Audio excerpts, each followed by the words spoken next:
Welcome back to the channel. Today is Monday, September the 8th. We are going to be doing our 2-month presidential election prediction video. I know we're a little bit inside of the 2-month mark now, but whatever, it goes to the same effect.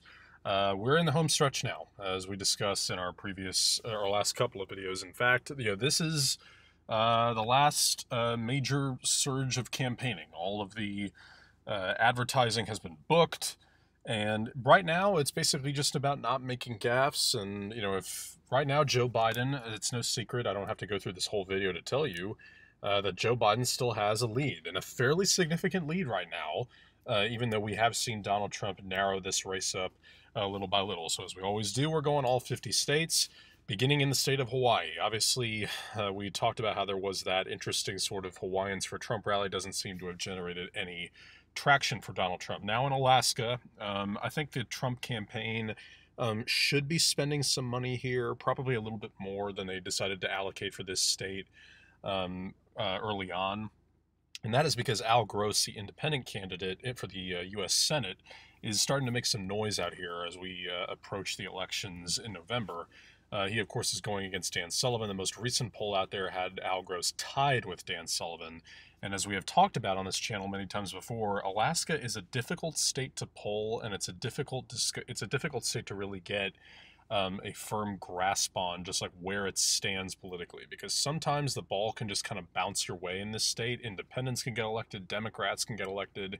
We just don't really know. Okay, so for now, I'm going to label it likely because I really don't see this going blue on the presidential level, but Al Gross does have a chance, albeit not a very good one. Now, in the state of Washington, we obviously know how this, generally is a very safe Democratic state, but on top of that, everything that we've seen going on in the Seattle area is only going to help the Democratic Party going forward, and the same in Oregon, with everything happening in Portland.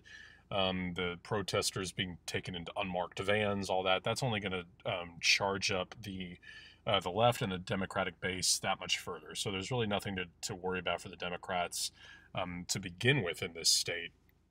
And furthermore, Jeff Merkley, one of the senators from the state, I believe he's a junior senator, is up for re-election and is facing no real threat. California, as if it wasn't a safe enough state, Kamala Harris just makes it even that much safer. I would expect Joe Biden to probably take the state of California by at least 20 to 25 points. Gavin Newsom, won that election in what was considered a remotely competitive race, and at least, by California standards, and he still managed to win with 60% of the vote. So there's really not much to discuss here. I would expect Joe Biden to creep up near the 70% mark, if not surpass it entirely. Now in Nevada, it wasn't that long ago that this was a state the Republicans really could be very, very confident in their chances of winning, but that has changed into the Democratic Party's favor. Remember, they flipped one of the governorships here. There were 7 governorships that flipped in the 2018 midterms from red to blue. There was one that flipped from blue to red. That is Alaska, indeed. Whereas from going from red to blue, it was in Nevada, New Mexico, Michigan, Wisconsin, Illinois, and Maine, and Kansas. Also, in the 2018 midterms, the Democrats picked up a Senate seat here when Jackie Rosen defeated Dean Heller.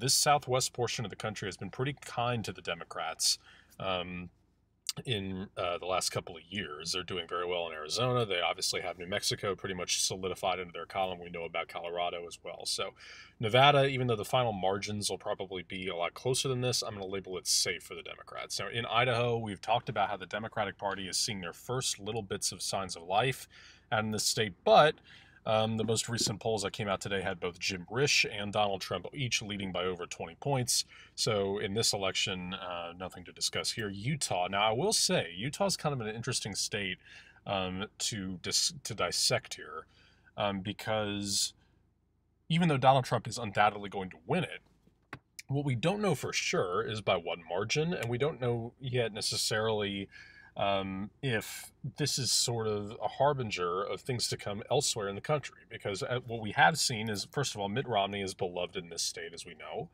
That's number one. Number two, Evan McMullin, who got 1 out of every 5 votes in the 2016 election from this state, has endorsed Joe Biden. So there are 2 politicians, 2 political figures that are very, very well liked and respected in Utah that have either declined to endorse Donald Trump or have altogether endorsed Joe Biden. So, with that in mind, I'm going to label this likely. It doesn't mean that Donald Trump is in any danger of losing the state, but it could mean that it could become a likely margin. Remember, the Democrats did actually get a House seat here in 2018, right in the middle of the state in that Salt Lake City area, when I believe Ben McAdams, is his name, was able to defeat Mia Love in those midterms. Now, in Arizona, this is obviously a big realignment state for both parties, and it's shifting to the Democrats with each passing day. We always knew it was sort of a mildly competitive state, just because John McCain, who was obviously one of the most revered, respected, and beloved political figures from both parties, even he, sometimes his opponents were able to get over 40% of the vote. Now, while those races weren't close, getting over 40% for someone as beloved as John McCain by both sides, and who has received endorsements from both sides, kind of gives you a sense of the reality of the changing dynamics within this state. And so as a result, I think that what we're seeing is in the state of Arizona, you have both, the sort of the underlying, as a result, the House races, there are more House members of the Democratic Party than there are the Republican Party in the U.S. House. That's number one. Number two, is, what we've seen number two is the Democrats also got a Senate seat flipped here as well, when Kyrsten Sinema was able to defeat Martha McSally, who, of course, is again on the ballot this time around. And she is being very, very aggressively challenged by none other than Mark Kelly, the former astronaut, and the veteran, of course, and who is the husband of Gabrielle Giffords. So that gives you a sense of where this state is shifting. The most recent poll in that Senate race had Mark Kelly leading Martha McSally by 17 points. And so, between the Senate race going on, and I think you're seeing a pretty quantifiable and documented disenchantment with Donald Trump from many Republicans in and out of the state of Arizona. Remember, this is, again, a state that wasn't thrilled with Donald Trump's treatment of John McCain, as we know. And, of course, Donald Trump only carried the state of Arizona with a plurality of the vote. Hillary Clinton did creep up pretty close and did get 45% and the whole deal. So it is worth mentioning that I think, this state has been shifting quietly for some time now, okay? I mean, it's no secret that this is not a state that the Republican Party has in its column anymore, and it doesn't even really have it doesn't have it in its column any longer, and I don't even think it's necessarily a purple state by that characterization. I would consider this a likely Democratic state right now for Joe Biden. Now, in the state of Montana, we've talked at length also about the variety of races going on in this state. There are 4 statewide races happening here: the presidential race, the governorship race between Mike Cooney and Greg Gianforte. Greg Gianforte, of course, is the current House member, whereas Mike Cooney is the current lieutenant governor of the state of Montana. But the Republicans are pretty much in control in all 4. Okay, they have the lead in the presidential race, as we know. That was never really in any kind of doubt for Donald Trump. They have the lead in the House race as well, even though Kathleen Williams won the most recent House poll. That would be a big win for the Democrats. They've really long sought this House seat, for a long time. Kathleen Williams won the most recent poll by 3%. Meanwhile, Greg Gianforte was in pretty firm control against Mike Cooney for the governorship there, but Mike Cooney came within 1 point in the most recent poll. So that, combined with the House race, spells good news for the Democrats, bad news for the Republicans, and also very good news for Steve Bullock, who's the current governor of Montana, the current Democratic governor of Montana, who is challenging Steve Daines for the Senate. And so that is a big, big Senate race to watch. There are sort of 6 big Senate races to watch: Arizona, Colorado, Montana, Iowa, North Carolina, and Maine. So the fact that we only have recent polling on the governorship and House races does, we still have to see some evidence of those actual races narrowing up, the presidential race and the governorship race, that is. But the fact that we are seeing a narrowing in the House race, if Kathleen Williams hasn't taken the lead altogether there, and the governorship race, is good news for the Democrats, but it's still going to be a safe race on the presidential level, just as Wyoming will. Now, in Colorado, Look, again, some evaluators still consider this a swing state. I believe 538 does. I do not consider this a swing state. Went for Barack Obama, in 2008 and 2012. It stayed with Hillary Clinton considerably easily in 2016. And, further kind of cementing it for the Democrats, they were able to replace beloved Governor John Hickenlooper with Jared Polis, an openly gay governor. And so John Hickenlooper, who, relinquished that power to briefly run for president, that didn't go anywhere. He is now, though, challenging Cory Gardner, who's sort of the last vestige of GOP politics in Colorado for that Senate seat. And by all accounts, Hickenlooper is expected to win. And on the presidential level, it's going to go blue. New Mexico is also considered a swing state. The game 270, the mobile game, I don't know if it's called 270 or 270 to win or whatever, also labels this a swing state. I do not. Ben Ray Lujan is running for an open Senate seat here that was vacated by Tom Udall. He's in no danger of losing that. There was actually a poll that came out just today, in fact, that had Ben Ray Lujan leading by 9 points, and that's actually kind of a bad day for him, considering what we've seen in the polling in this state. And on the presidential level, again, pretty much any state Hillary Clinton carried, you can bet Joe Biden is going to carry. The Trump campaign has been spending quite a bit of money on this state. They haven't waved the white flag here, but let's be realistic. They're not going to pick up these 5 votes. Furthermore, as we mentioned earlier, this was one of 7 states that flipped the governorship from red to blue. And meanwhile, it was like the Republican governor that lost that. The Republicans lost the governorship here, and the governor they had was a very moderate Republican. So even a moderate Republican is having trouble winning out here in New Mexico. Now in North Dakota, again, sort of the last little bits of Democratic politics have been dashed here. Heidi Heitkamp lost by 11 points. It's going safe on the presidential level, just as South Dakota will, despite what we have elaborated on many times before, how the South Dakota Democratic Party is one of the best state-run parties in the entire country out of any party. They're not going to get Donald Trump defeated here. Nebraska, very safe state for the Republicans. Now in Kansas, obviously we know to watch out for this Senate race, because remember, in 2018, it was a shocking result here. Okay, Chris Kobach was a shoo-in for that gubernatorial seat, and he lost out of nowhere. No one saw that coming to Laura Kelly, and so suddenly, out of nowhere, the Democrats had a governor elected in Kansas. And Chris Kobach threw his hat in the ring again. Okay, he didn't give up. He ran for the Senate, lost in the primary to the Representative Roger Marshall, who, while favored, is in a pretty big dogfight with Barbara Bollier, the former Republican, who has now become a Democrat and is running for the Senate out there. And there's been minimal polling in this state, but the polling we have seen only has Roger Marshall leading by 1, 2, 3 points, well within the margin of error. So keep an eye on that. But on the presidential level, even though Kobach lost and he is closely associated with Trump, those aren't even my estimations, those are his words, and Donald Trump's words for that matter. It's going safe on the presidential level. Oklahoma was a state that Donald Trump carried every single county in 2016. Only one other state saw that happen, and that was West Virginia. Now, in Texas, this is a big one, okay?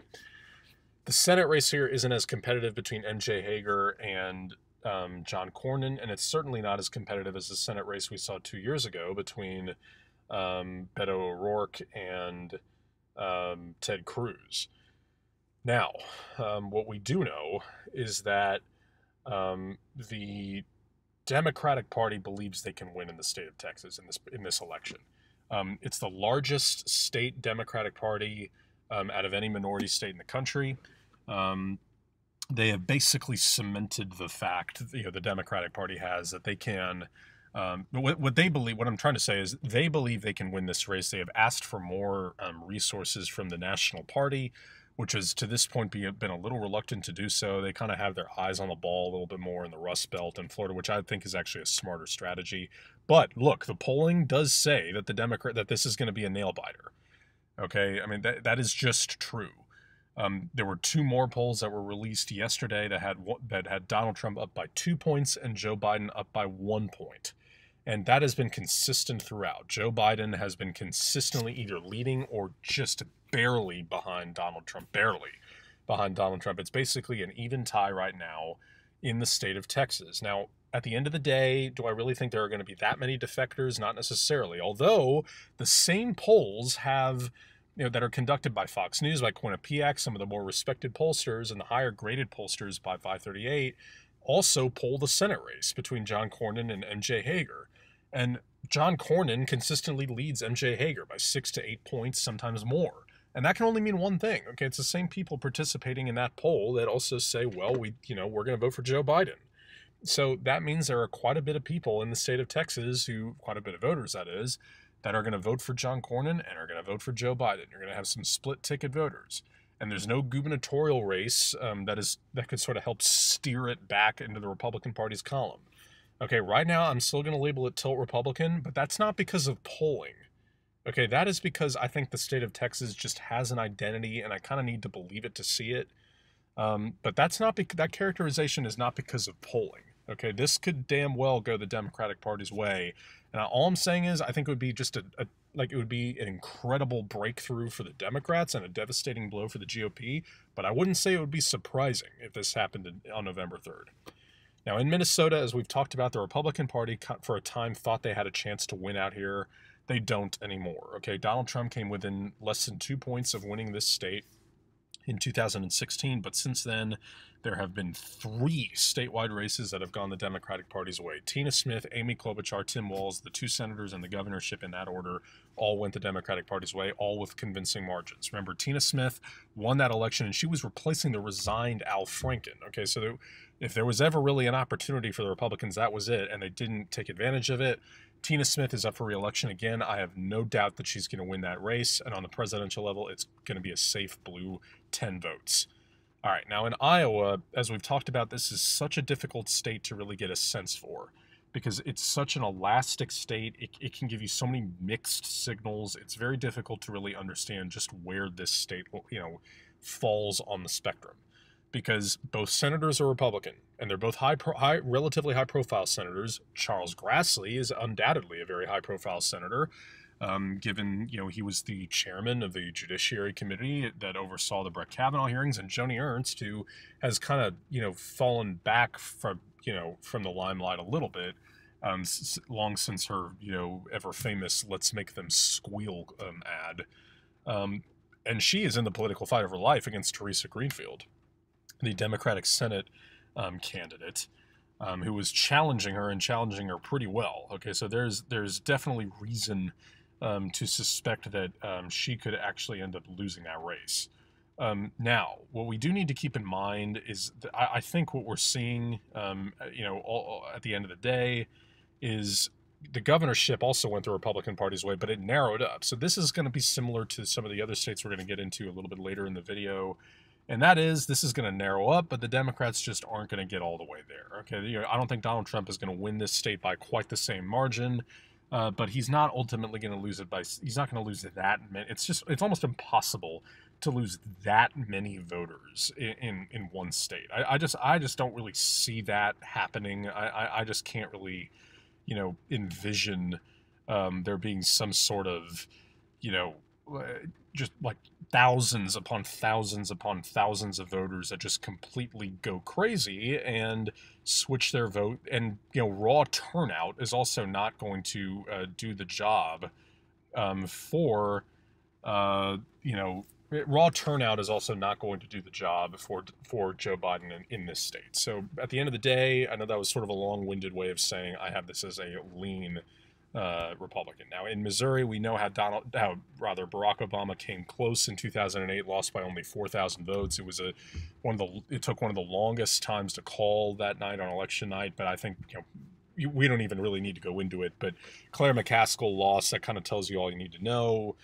Mike Parson, the current governor, who's had some popularity issues, his ratings have been they've kind of been pretty volatile. He's probably going to win his election pretty easily. I'm going to label it safe. Arkansas, very safe Republican state, as is Louisiana. Now, in Mississippi, obviously this is the highest minority population state in the country. Turnout's going to be high down here. Okay, it just is. Turnout is going to be very, very high. I think that basically what's going to happen here is, the highest minority population in the state combined with a little bit higher turnout, I think, with Kamala Harris being on the ticket, is probably going to push this into the likely category instead of safe, but it's just too red a state right now. Alabama will be a safe Republican retention. Now, in the state of Florida, this is obviously the biggest swing state of them all. it's so hard, again, to really gauge just where the state lies because we have split decisions, we have mixed results. 2016, Donald Trump carries it by about 110,000 votes after Barack Obama and Joe Biden, for that matter, carried it both times in 2008 and 2012. But this time around, in 2016, obviously Donald Trump won it. And then in 2018, the Democrats were very bullish about this state because they thought that Bill Nelson was going to cruise to another 6-year term. He lost to Rick Scott. Well, they also thought that the Parkland school shooting was going to drive up activism, drive up enthusiasm. Well, not only did they lose the Senate race, they also lost the gubernatorial race. Now, those two races were won by the GOP by a combined 0.6%. So that shows you just how close it is in this state. And of course, the Democrats did win a couple House races down here in the southeast portion of like down here in South Florida, Miami, Fort Lauderdale, Broward County area. So that, again, some sort of mixed results. There was quite a bit of chatter about Val Demings potentially being on the ticket. But that obviously hasn't materialized. So I think at the end of the day, what we're going to see is because of where we have the polling, because Joe Biden has proven that he can win in this state, having won it twice while on the ticket, I think that Joe Biden and Kamala Harris are going to just barely squeak this one out, probably by around 60 to 80,000 votes. There's probably going to have to be a recount in this state. You know how that all goes. So there's two swing states that have flipped from red to blue, Florida and Arizona. Now in Georgia, I think the polling here is a little misleading because, listen, I always have to go through this. I know plenty of you commenters are going to slag me over this, but again, it's not a political statement. It is simply a fact that is backed up by the data and by the facts, okay? The evidence has shown that this is a state that is ripe with voter suppression. It just is. No other way around it. Why not say it? Because it might, convey some sort of political leaning. I can assure you it doesn't. It's just what the facts are. And that is going to favor the GOP. It just will. Now, I would also argue that, maybe the Democratic Party should be better at, preventing it. Who knows? But it's just one of those states where we've seen, that going on and how it undoubtedly favors the GOP. And so even though there's a real competitive Senate race here between Jon Ossoff and David Perdue, and Biden, has I think does have the 538 polling average lead in this state, I don't think it's going to go blue. I think it's going to be a tilt Republican state.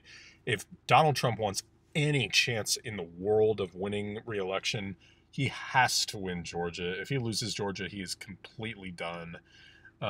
Just as honestly, if he loses Florida, there's no way he can win this race.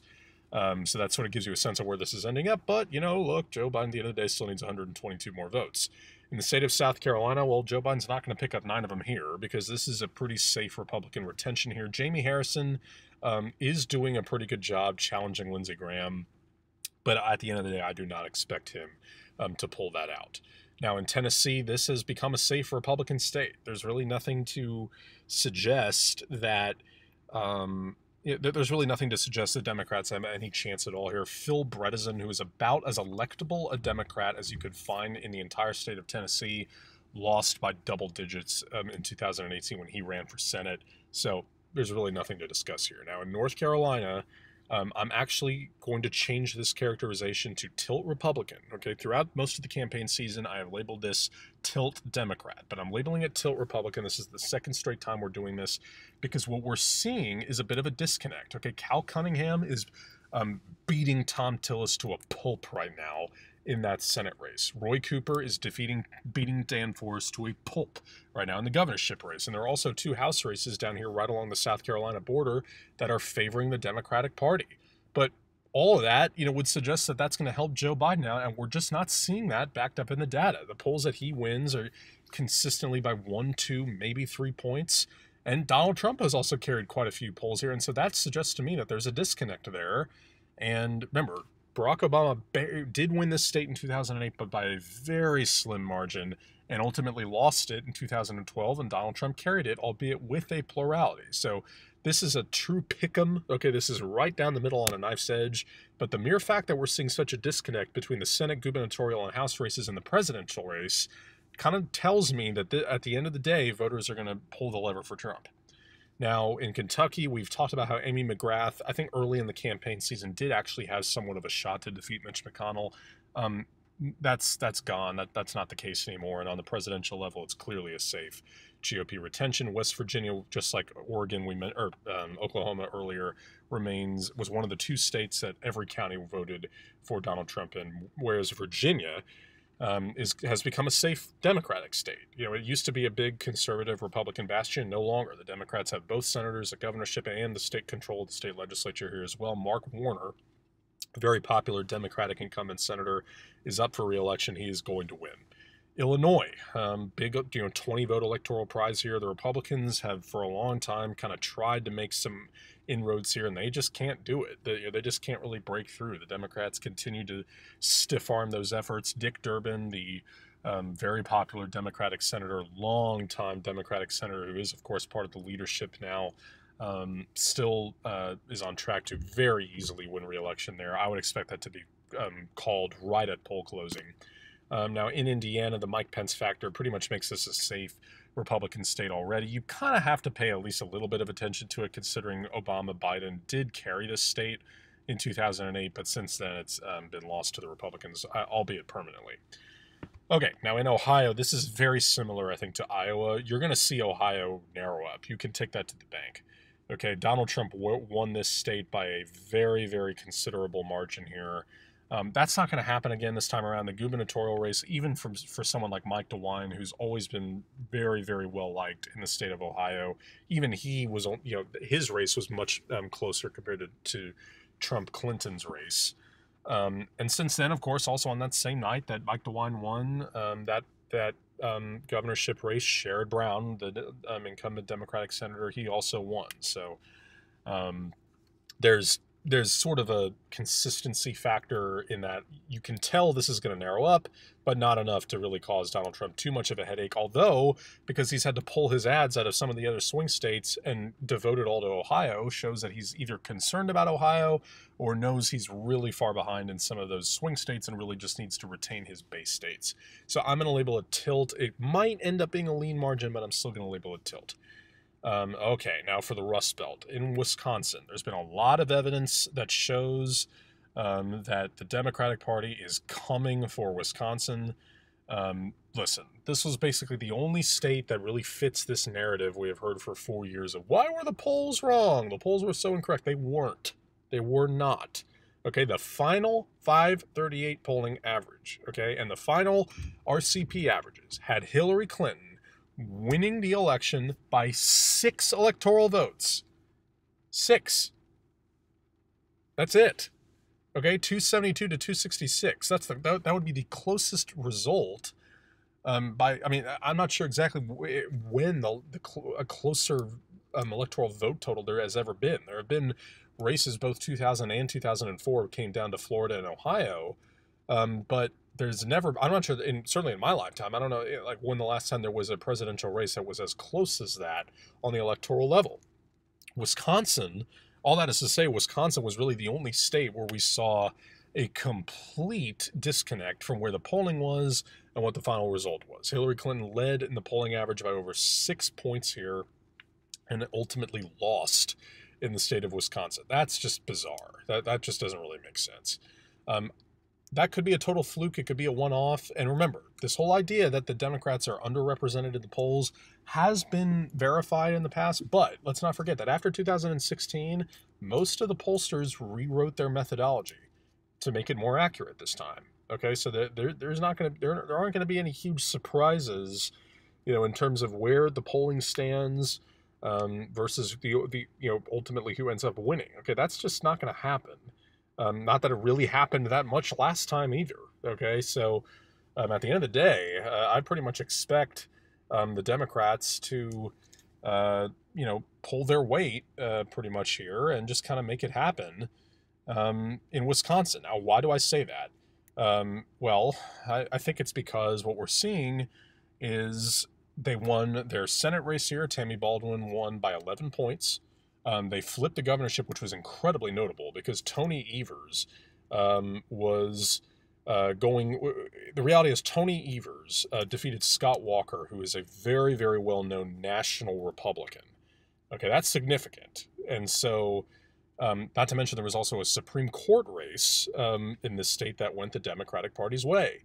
So you had two different, um, races that were sort of expected to go to the GOP's way. Remember, because not only was the incumbent conservative Supreme Court justice expected to win, but that was during the height of the pandemic. Not that we're really out of it.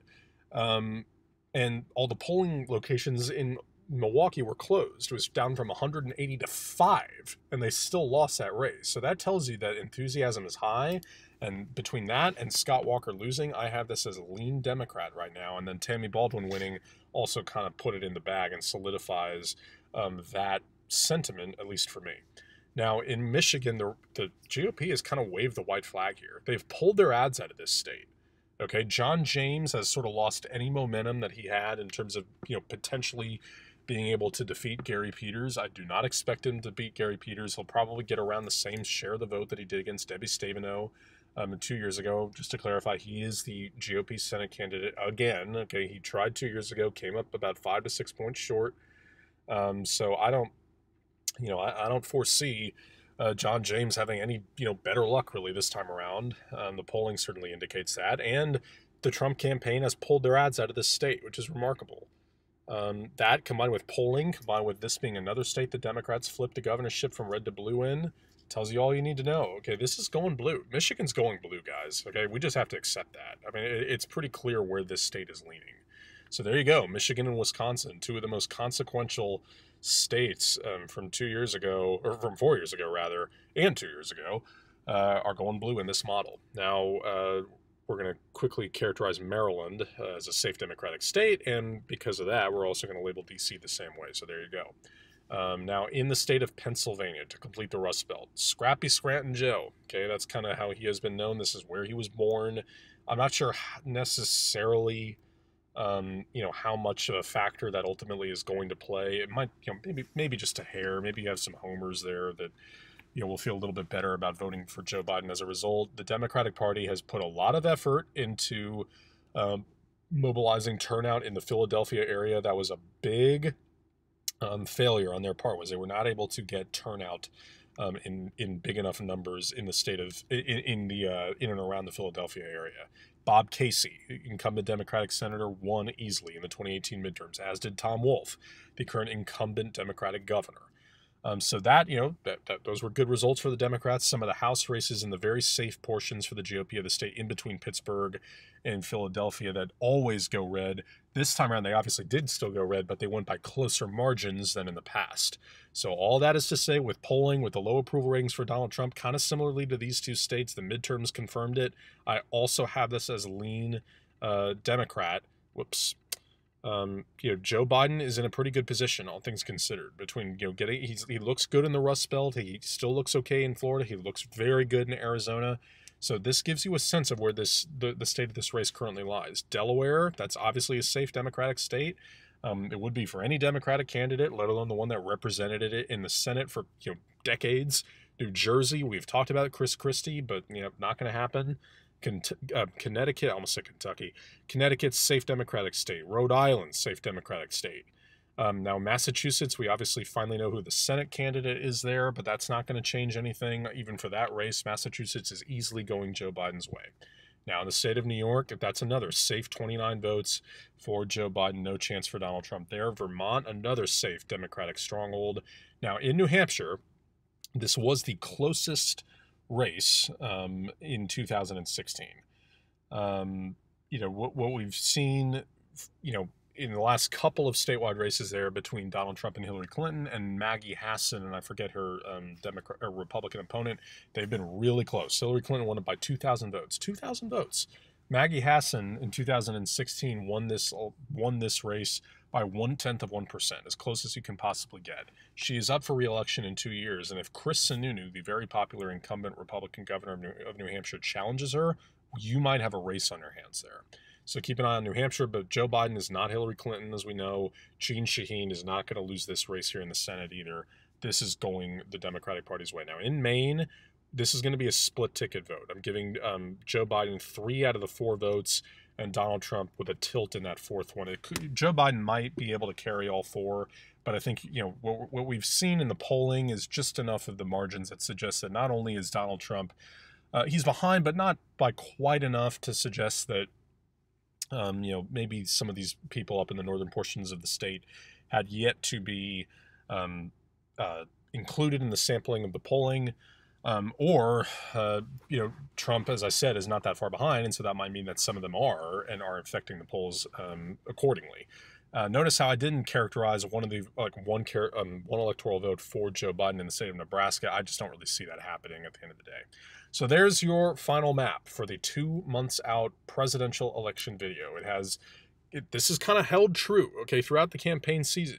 You know, it's no secret that there haven't been very many changes throughout the election season here. Okay, Arizona blue, Florida blue. That's 5 flips. Okay, the Rust Belt, Florida, and Arizona, and that's quite a few votes that flip from red to blue. That's 86 votes worth. Okay, so that has Joe Biden winning 318 to Donald Trump's 220.